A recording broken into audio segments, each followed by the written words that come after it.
Yummy. Since the beginning of civilization, there has been an organized effort to extract the emotional energy that is unique to humanity. If you were to look at emotional energy as a resource, the same way that you might look at oil or electricity, then you would begin to see and understand the value of human emotional energy. There are several aspects involved in the management and utilization of this most valuable resource. We must distinguish between positive emotional energy and negative emotional energy. Yummy.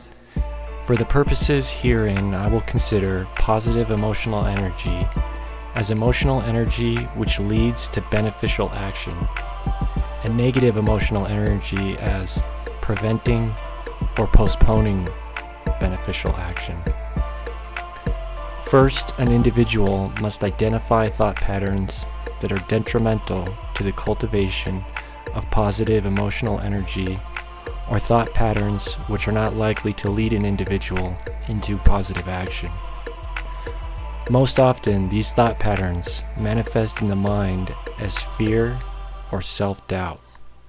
Yummy. In order to identify and distinguish between these different types of thought patterns, one is required to make a most diligent effort in observing their own thoughts.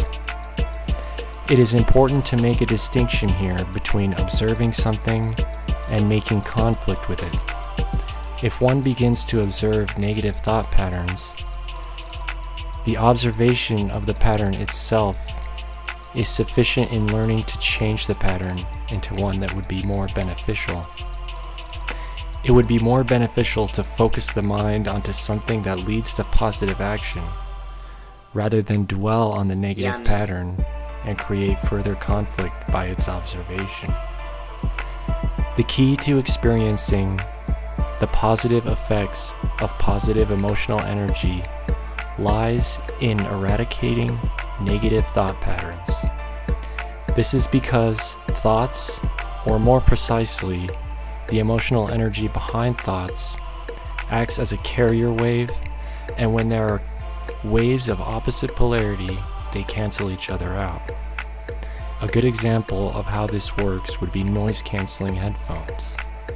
The sound waves that enter your ears from the environment can simply be canceled out by sound of a polarized frequency. Once one begins to identify their own thought patterns and eliminate thought patterns which are not likely to lead to positive action, it is then beneficial to begin looking at one's environment in order to identify situations and places where you may inadvertently be exposing yourself to negative thought patterns of other individuals. The simplest and most effective way of eliminating the exposure of the mind to these thought patterns is to avoid the environments and individuals that lead to the propagation of negative thought patterns. It is not difficult to see that thought patterns can easily pass from one individual to another. You may use the same steadfast observation that you apply inwardly within yourself to filter the thoughts and emotional patterns of other individuals within your environment. Once you have begun to manage your own thought patterns and limit your exposure to non-beneficial thought patterns in your environment, you are ready to begin cultivating positive emotional patterns and positive emotional energy within your mind. The reason that it is important to first manage your own negative patterns and eliminate as many sources of negative patterns as possible is because it can be easy for you to waste time and energy cultivating positive thought patterns, only to waste them in a negative fashion. If, for example, someone picks a fight with you and you do not have the internal control to observe your own reactions. This process begins with the managing of the sensory inputs of the mind and intentionally exposing them to materials that lead to the cultivation of positive emotional energy.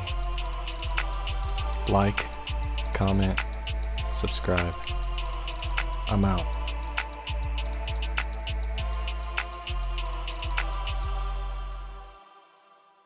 Yummy.